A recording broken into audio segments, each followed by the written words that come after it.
Namaste guys, welcome to my channel, and today we are watching a video that you've been asking me to watch a lot. India-Pakistan War in 1971, when USSR helped India. And actually I've read some information about it in order to understand better, and I was surprised to know that it was already the third war between India and Pakistan. And there was also a war in 1999.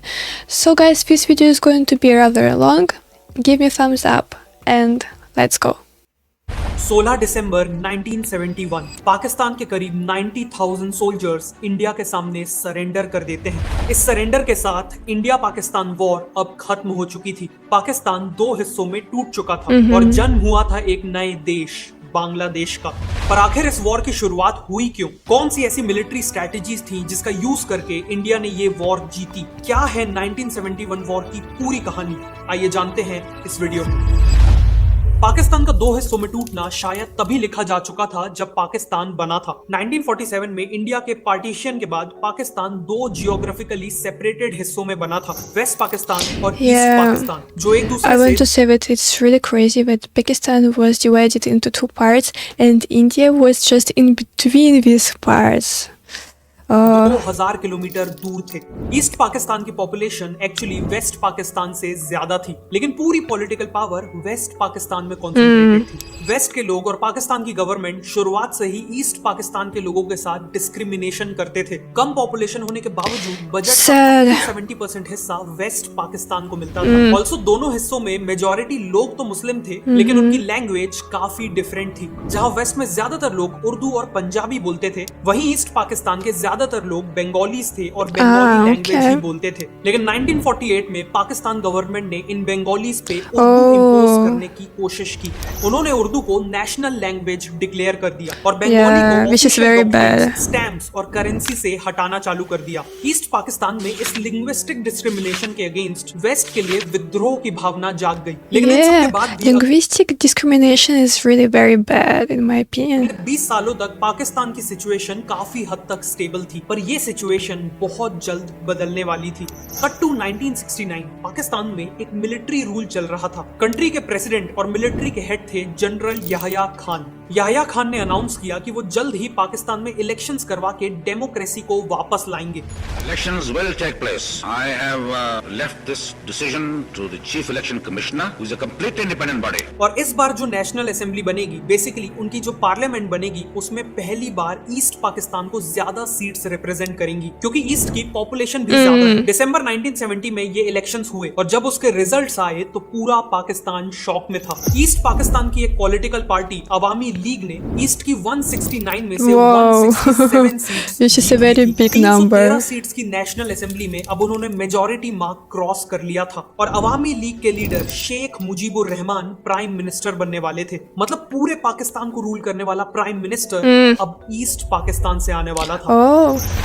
Naturally waste में बैठे नेताओं और military leaders को ये बात बिल्कुल रास नहीं आई। जुल्फिकार अली भुट्टो, जो वेस्ट की सबसे बड़ी पॉलिटिकल पार्टी पाकिस्तान पीपल्स पार्टी के लीडर थे, उन्होंने दूसरी पार्टीज के साथ मिलके इस इलेक्शन के रिजल्ट्स को मानने से ही इनकार कर दिया। As a result national assembly convene नहीं हुई और अवामी लीग सरकार बना ही नहीं पाई। ये पूरा इंसिडेंट ईस्ट पाकिस्तानियों के साथ एक बहुत बड़ा मजाक था। वो सब बिट्रेड फील कर रहे थे। इसीलिए शेख मुजीबुर रहमान ने ईस्ट में नॉन कॉपरेशन मूवमेंट की शुरुआत कर दी। लार्ज स्केल प्रोटेस्ट और स्ट्राइक्स हुई, सिविलियंस और आर्मी में क्लैशेस चालू हुए और जल्द ही एक मजबूत बंगाली नेशनलिस्ट मूवमेंट आकार लेने लगा। इस पूरे मूवमेंट की डिमांड थी एक अलग देश, बांग्लादेश। प्रेसिडेंट याह्या खान को समझ आ चुका था कि ईस्ट पाकिस्तान में उनकी पकड़ छूटते जा रही है। इसीलिए उन्होंने मार्च 1971 में इस मूवमेंट को रोकने के लिए एक स्पेशल मिलिट्री ऑपरेशन कंडक्ट करने का फैसला लिया। एक ऐसा ऑपरेशन जिसने ब्रूटैलिटी की सारी हदें पार कर दी, ऑपरेशन सर्चलाइट। 21 मार्च 1971 की रात को ये ऑपरेशन ऑफिशियली स्टार्ट हुआ। अगले दिन शेख मुजीबुर रहमान को ईस्ट पाकिस्तान से अरेस्ट करके वेस्ट पाकिस्तान भेज दिया गया, लेकिन अरेस्ट होने से पहले ही वो बांग्लादेश को एक ब्रॉडकास्ट मैसेज के थ्रू इंडिपेंडेंट डिक्लेयर कर देते हैं। This may be my last message. From today, Bangladesh is independent. I call upon the people of Bangladesh, wherever you might be and with whatever you have, to resist the army of occupation to the last. Your fight must go on until the last soldier of the Pakistan occupation army is expelled from the soil of Bangladesh. final victory is ours. इसी दौरान Pakistani army पूरे east Pakistan में कत्लेआम की शुरुआत करती है। Civilians के ऊपर I can't understand how much horrible it is. अवामी लीग के लीडर्स और सपोर्टर्स को चुन चुन कर मारा गया। इस पूरे जेनोसाइड के दौरान करीब 30 लाख लोगों ने पाकिस्तानी आर्मी के हाथों अपनी जान गंवा दी। ऑपरेशन सर्चलाइट के जवाब में कुछ सीनियर बंगाली आर्मी ऑफिसर्स ने बंगाली रेजिस्टेंस की शुरुआत की। वो पाकिस्तानी आर्मी से लड़ने के लिए एक सेना बनाने लगे और इस सेना का नाम मुक्ति बाहिनी रखा गया। लेकिन फिलहाल मुक्ति बाहिनी पाकिस्तानी आर्मी के एडवांस्ड वेपनरी के सामने ज्यादा कुछ नहीं कर पा रही थी। इसी दौरान अवामी लीग के कई इंपॉर्टेंट लीडर्स ने बॉर्डर क्रॉस करके इंडिया में एंट्री ली। उन्होंने Indian prime minister Indira Gandhi से मुलाकात की और मदद की गुहार लगाई। पाकिस्तानी आर्मी की ब्रूटैलिटी से बचने के लिए लाखों सिविलियंस भी इंडिया में एज रेफ्यूजीज आने लगे। कुछ ही महीनों में इंडिया में 1 करोड़ से भी ज्यादा रेफ्यूजीज आ चुके थे। इनमें से ज्यादातर लोगों ने वेस्ट बंगाल, त्रिपुरा और असम में रेफ्यूज ली थी। इंडिया ने काफी जेनरसली इन लोगों के लिए अपनी बॉर्डर्स को ओपन कर दिया था। लेकिन रेफ्यूजीज की इतनी बड़ी पॉपुलेशन इंडिया के लिए एक बहुत बड़ा चैलेंज था। इन लोगों का रहना, खाना, मेडिकल केयर और बाकी जरूरतों का पूरा भार इंडिया पे आ पड़ा था। उस समय इंडियन इकोनॉमी इतनी स्ट्रांग नहीं थी, इसीलिए गवर्नमेंट को इंडियंस पे 5 पैसे का रेफ्यूजी टैक्स लगाना पड़ा था, जो लेटर्स भेजते वक्त स्टैम्प खरीदने के लिए देना पड़ता था। लेकिन इसके बावजूद ये बर्डन इतना बड़ा था कि इंडियन इकोनॉमी पूरी तरह कोलैप्स भी हो सकती थी। साथ ही साथ इन रेफ्यूजी कैंप्स और आसपास के एरियाज में लॉ एंड ऑर्डर मेंटेन करना भी बहुत डिफिकल्ट था।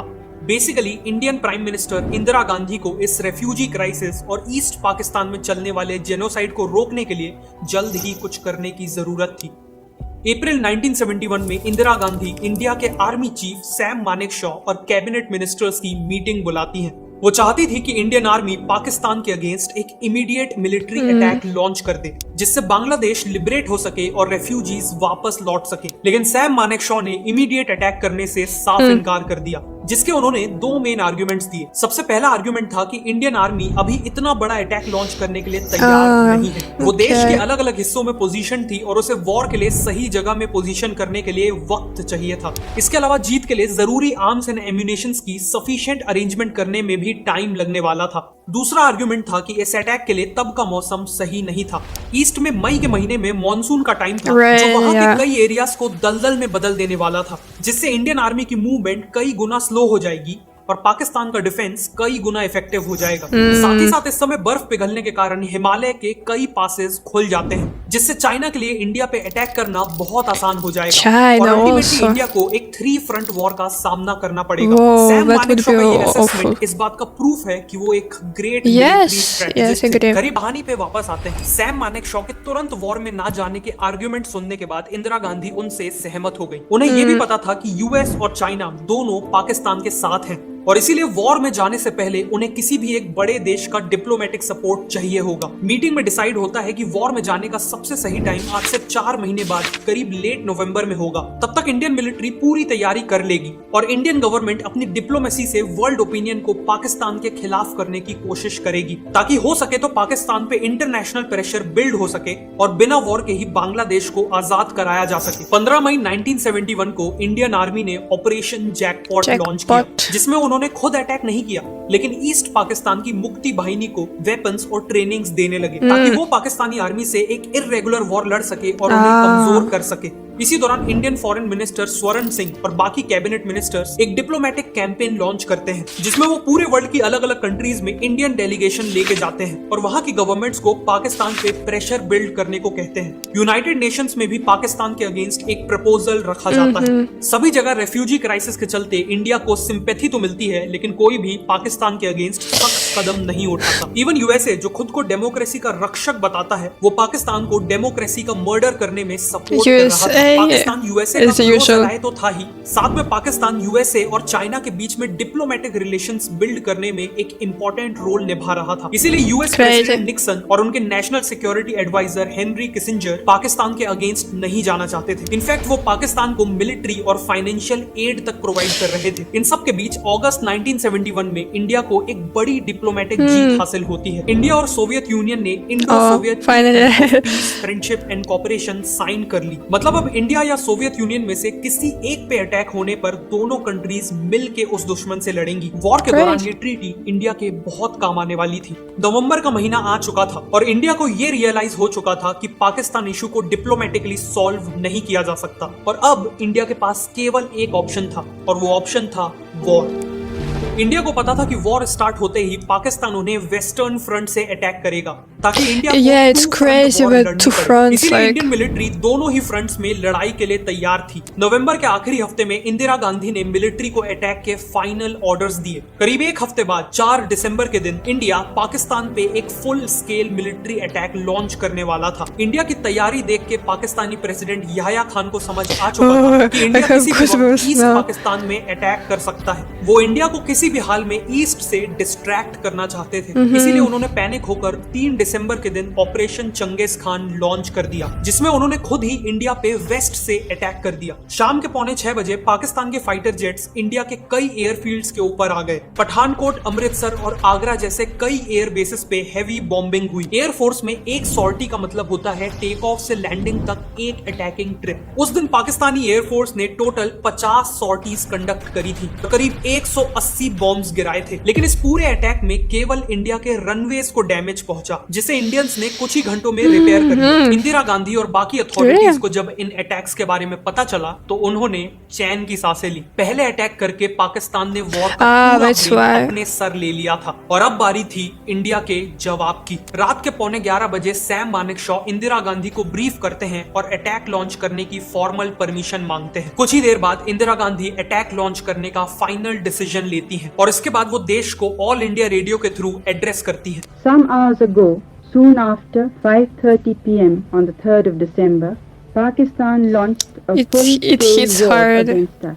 Today, the war in Bangladesh has become a war on India. इसी के साथ India officially Bangladesh liberation war का हिस्सा बन जाता है। अगले दिन यानी 4 दिसंबर की सुबह इंडियन एयरफोर्स ने पाकिस्तान पे 2 गुना ज्यादा एग्रेसिव अटैक लॉन्च किया। इस अटैक में टोटल 120 सॉर्टीज पूरी की गई, जिसमें पाकिस्तान के एयर बेसेस और उनके एयरक्राफ्ट्स को मेजर डैमेज पहुंचा। दूसरी तरफ इंडियन नेवी की ईस्टर्न फ्लीट ईस्ट पाकिस्तान के 2 पोर्ट्स चित्तगोंग और कॉक्सेस बाजार पे हमला करने के लिए आगे बढ़ी। इंडिया के एयरक्राफ्ट कैरियर INS विक्रांत से 12 एयरक्राफ्ट ने टेक ऑफ किया। एयर टू ग्राउंड रॉकेट्स का यूज करके दोनों पोर्ट्स पे स्ट्राइक्स कंडक्ट की गई और उन्हें बुरी तरह से डैमेज कर दिया गया। उसी रात इंडियन नेवी वेस्टर्न फ्रंट पे ऑपरेशन ट्राइडेंट लॉन्च करती है, जिसका ऑब्जेक्टिव था कराची पोर्ट पे हमला करना। उस समय इंडिया के पास ऐसी एक भी वॉरशिप नहीं थी जो रात में मिसाइल से हमला कर सके, लेकिन इंडिया ने रिसेंटली सोवियत यूनियन से ओसा क्लास मिसाइल बोट्स खरीदी थी, जो साइज में तो काफी छोटी थी लेकिन P-15 टर्मिट जैसी खतरनाक मिसाइल से हमला कर सकती थी। पर एक प्रॉब्लम थी, ये मिसाइल बोट्स केवल शॉर्ट डिस्टेंस ही ट्रैवल कर सकती थी, मतलब ये अपने आप कराची पोर्ट तक नहीं पहुंच सकती थी। इसीलिए नेवी ने इसके लिए एक इनोवेटिव सॉल्यूशन निकाला। उन्होंने अपनी बड़ी बैटलशिप INS कील्टन से इन मिसाइल बोट्स को बांध लिया और कराची पोर्ट के नजदीक पहुंचने तक मिसाइल बोट्स को तभी स्टार्ट किया गया जब वो कराची पोर्ट के काफी नजदीक पहुंच गई। करीब रात के 10:30 बजे इन मिसाइल बोट्स ने एक भयानक अटैक लॉन्च किया। पोर्ट में डॉक्ड पाकिस्तान की बैटलशिप्स PNS खैबर और PNS मुहाफिज पूरी तरह से डिस्ट्रॉय हो गई और डूब गई और उनकी वीनस चैलेंजर को भी बुरी तरह से डैमेज कर दिया गया। साथ में इंडियन नेवी ने वहां रखे ऑयल टैंकर्स को भी सक्सेसफुली हिट किया, जिस कारण पूरे कराची पोर्ट में एक भयानक आग लग गई जो कई दिन तक जलती रही। इंडिया के इन सभी जवाबी हमलों को देखकर पाकिस्तान काफी शॉक्ड था, लेकिन ये तो केवल शुरुआत थी। राजस्थान के डेजर्ट रीजन में एक टाउन है लोंगेवाला। वॉर के दौरान लोंगेवाला पोस्ट में इंडियन आर्मी की पंजाब रेजिमेंट की केवल एक कंपनी तैनात थी, जिसमें केवल 120 सोल्जर्स थे। इनके कमांडर थे major KS Chandpuri. Pakistani army ने रात में मौका देख के अपने 2 से 3 हजार सोल्जर्स के साथ यहाँ हमला कर दिया। 20 गुना ज्यादा सोल्जर्स के साथ साथ उनके पास हैवी आर्टिलरी गन्स और करीब 45 टैंक्स भी थे। इस अटैक को काउंटर करने के लिए इंडियन आर्मी को इंडियन एयरफोर्स की मदद चाहिए थी। जैसलमेर एयर बेस एयरबेस पे 4 हंटर एयरक्राफ्ट मौजूद थे, लेकिन वो रात में ऑपरेट करने के केपेबल नहीं थे। अब पाकिस्तान आर्मी के टैंक्स केवल 300 मीटर दूर थे और मेजर चांदपुरी को उन्हें किसी भी कीमत पे रात भर आगे बढ़ने से रोकना था। उन्होंने अपने मशीन गनर्स को ऑर्डर दिया कि वो लगातार हाई वॉल्यूम में फायर करें। ये फायरिंग काफी लो कैलिबर की थी, इसीलिए टैंक्स को कोई नुकसान तो नहीं हुआ, लेकिन इतनी हैवी फायरिंग देखकर पाकिस्तानियों को लगा कि लोंगेवाला पोस्ट को हजारों इंडियन सोल्जर्स गार्ड कर रहे हैं। इसके अलावा पाकिस्तानियों को वहां बार्ब्ड वायर्स पड़े हुए मिले, जो इंडियंस ने अपने पोस्ट के अराउंड पोस्ट को मार्क करने के लिए लगा रखे थे।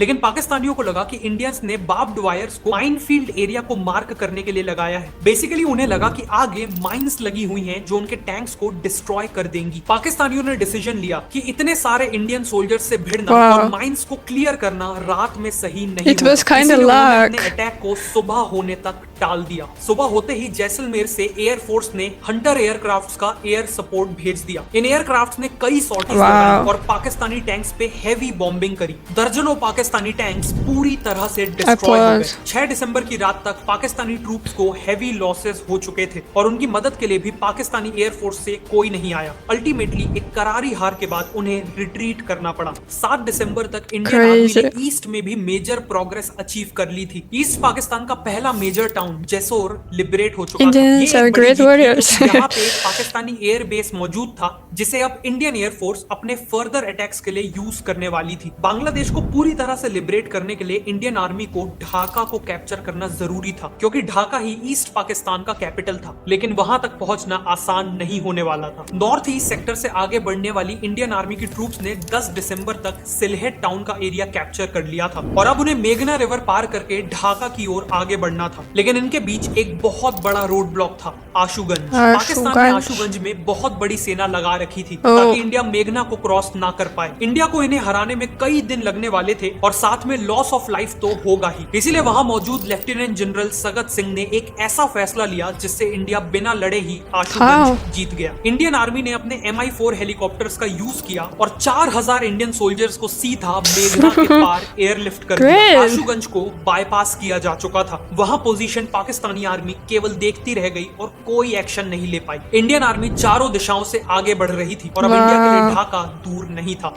लेकिन तभी वॉर में पाकिस्तान के सपोर्ट में एंट्री होती है दुनिया के सबसे शक्तिशाली देश की, और वो देश था अमेरिका। पाकिस्तान के सपोर्ट में यूएसए ने अपनी नेवी की टास्क फोर्स 74 को बे ऑफ बंगाल की ओर भेज दिया। इस फ्लीट में वर्ल्ड का largest aircraft carrier, 8 navy ships और 1 न्यूक्लियर अटैक सबमरीन थी। साथ में यूके ने भी इंडिया के अगेंस्ट अपनी ईगल एयरक्राफ्ट कैरियर और कुछ नेवी शिप्स अरेबियन सी की ओर भेज दी थी। पाकिस्तान, यूएसए और यूके, इन तीनों से एक साथ डील करना इंडिया के लिए इम्पॉसिबल था। लेकिन पाकिस्तान और यूएसए शायद ये भूल गए थे कि इंडिया के पास भी एक दोस्त है। इंडिया ने सोवियत यूनियन के साथ जो फ्रेंडशिप ट्रीटी साइन की थी उसका यूज करके इंडिया ने उनसे हेल्प मांगी। सोवियत यूनियन ने बिना देरी किए अपनी पैसिफिक फ्लीट को इंडिया के सपोर्ट में भेज दिया। इस फ्लीट में 5 शिप्स और 6 न्यूक्लियर केपेबल सबमरीन्स थी। सोवियत की Russian submarines are good. और यूके की फ्लीट का रास्ता रोक दिया। एक न्यूक्लियर वॉर के डर से यूएस और यूके ने आगे बढ़ने की हिम्मत नहीं की और इंडिया के ऊपर से एक बहुत बड़ा खतरा हट गया। 11 दिसंबर तक इंडियन आर्मी चारों दिशाओं से जीत हासिल करते हुए तेजी से आगे बढ़ रही थी। इसे देखते हुए पाकिस्तान की बहुत बड़ी सेना नॉर्थ से पीछे हटते हुए ढाका की ओर जाने लगी। अगर ये सभी पाकिस्तानी ढाका पहुंच के वहां मौजूद सेना से मिल जाते तो फिर ढाका को आजाद करना इंडिया के लिए बहुत चैलेंजिंग होता। इसीलिए इंडियन एयरफोर्स और इंडियन आर्मी ने एक जबरदस्त कंबाइंड ऑपरेशन को अंजाम दिया। एयरफोर्स के करीब 50 ट्रांसपोर्ट एयरक्राफ्ट ने तंगैल रीजन में करीब 800 इंडियन पैराट्रूपर्स को ड्रॉप किया। तंगैल रीजन पीछे आती हुई पाकिस्तानी सेना और ढाका के बीच में पड़ता था। इफेक्टिवली इस ड्रॉप के बाद पाकिस्तानियों का ढाका का रास्ता बंद हो चुका था। 800 पैराट्रूपर्स के अलावा इंडिया ने आसपास के एरियाज में जूट से बनी डमीज को भी ड्रॉप किया। ये डमीज दूर से बिल्कुल इंडियन सोल्जर्स जैसी दिखती थी। ऐसा किया गया ताकि पाकिस्तानियों को लगे कि इंडियन पैराट्रूपर्स और वो इन्हें अटैक करने की हिम्मत ना करे, और हुआ भी ऐसा ही। ये मिशन काफी सक्सेसफुल हुआ और इसने इंडिया को जीत के काफी करीब ला दिया। 14 दिसंबर तक ढाका पूरी तरह से घिर चुका था और इंडिया ने पाकिस्तान के सामने सरेंडर की मांग रख दी थी, लेकिन पाकिस्तान ने अभी तक सरेंडर नहीं किया था। ऐसे में इंडियन एयरफोर्स को एक इंटेलिजेंस हाथ लगी, जिसके अकॉर्डिंग ढाका में मौजूद गवर्नमेंट हाउस में ईस्ट पाकिस्तान के गवर्नर एक हाई लेवल मीटिंग करने वाले थे, जिसमें वो वॉर को कंटिन्यू रखने पर डिसीजन लेने वाले थे। लेकिन ये मीटिंग प्लान के हिसाब से नहीं जाने वाली थी। इस मीटिंग के दौरान इंडियन एयरफोर्स ने कुछ ऐसा किया जिसने पाकिस्तान को जड़ से हिला दिया। विंग कमांडर बिश्नोई और उनके साथ 3 और पायलट्स ने अपनी मिग 21 में उड़ान भरी और चलती मीटिंग के दौरान एक जोरदार एयर स्ट्राइक कंडक्ट की। पूरा गवर्नमेंट हाउस धुआं हो गया। गवर्नर AM मलिक ने भागकर एक एयर रेड शेल्टर में अपनी जान बचाई और कांपते हुए हाथों से अपना रेजिग्नेशन लिखने लगे। गवर्नर के रेजिग्नेशन के साथ ईस्ट पाकिस्तान में पाकिस्तानी गवर्नमेंट की बैकबोन अब टूट चुकी थी। 15 दिसंबर तक पाकिस्तानी सोल्जर्स ने अंदर से हार मान ली थी। इंडियन आर्मी का ढाका पे कब्जा हो चुका था और इंडियन नेवी ने समुद्री रास्ता भी ब्लॉक कर दिया था। बेसिकली पाकिस्तानियों के एस्केप का कोई चांस नहीं था। पाकिस्तानी सोल्जर्स अपनी जान बचाने के लिए ढाका यूनिवर्सिटी और बाकी बिल्डिंग्स में छिपे हुए थे। इस दौरान सैम मानेकशॉ ने पाकिस्तानी ट्रूप्स और पाकिस्तान की eastern army commander general Niazi को मैसेजेस ब्रॉडकास्ट किए, जिसमें उन्होंने पाकिस्तान के अनकंडीशनल सरेंडर की मांग रखी। इन मैसेजेस से पाकिस्तानियों को मोराल पूरी तरह से टूट गया।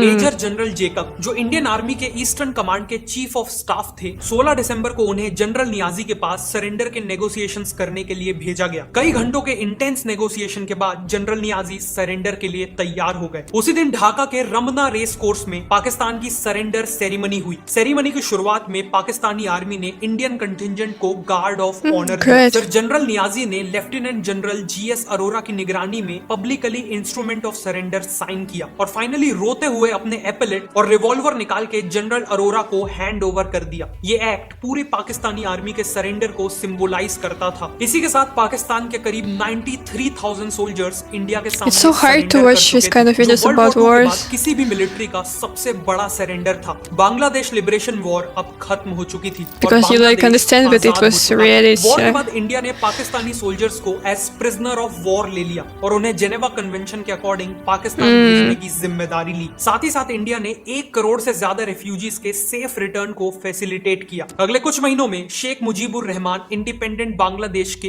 पहले प्रेसिडेंट बने। बांग्लादेश को एक के बाद एक कंट्रीज से इंटरनेशनल रिकॉग्निशन मिलने लगा और फाइनली बांग्लादेश ने इंडिया की मदद से खुद को रीबिल्ड करना भी चालू कर दिया। ये वीडियो एक ट्रिब्यूट है 3000 से ज्यादा उन इंडियन सोल्जर्स को जिन्होंने इस जंग में अपनी शहादत दी और ये ट्रिब्यूट है हमारे देश भारत को, जिसने सभी ऑपोजिंग कंडीशंस के बाद भी जस्टिस का साथ दिया। आखिर मैं आपको फिर से याद दिलाना चाहता हूँ कि कुकू FM को आप मेरे डिस्क्रिप्शन और पिन कमेंट में दिए हुए लिंक से डाउनलोड कर सकते हैं और मेरा कोड शिवांशु50 यूज करके फर्स्ट मंथ के लिए 50% ऑफ क्लेम कर सकते हैं। अगर आपको ये वीडियो अच्छी लगी तो मैं रिकमेंड करूंगा कि आप नेक्स्ट इस वीडियो को देखें। Wow, guys, it's really crazy how many countries were involved in this conflict. Not only India and Pakistan, right, but also USA, even United Kingdom, even China, USSR, and it's great that USSR helped India with India-USSR treaty helped India a lot, and what can I say, kudos to Indian army. Nowadays it's one of the most powerful in the world, and let it be like this forever. So guys, please share your opinion about this video, and if you liked this video you can subscribe to my channel, follow me on Instagram, and see you soon. Bye bye.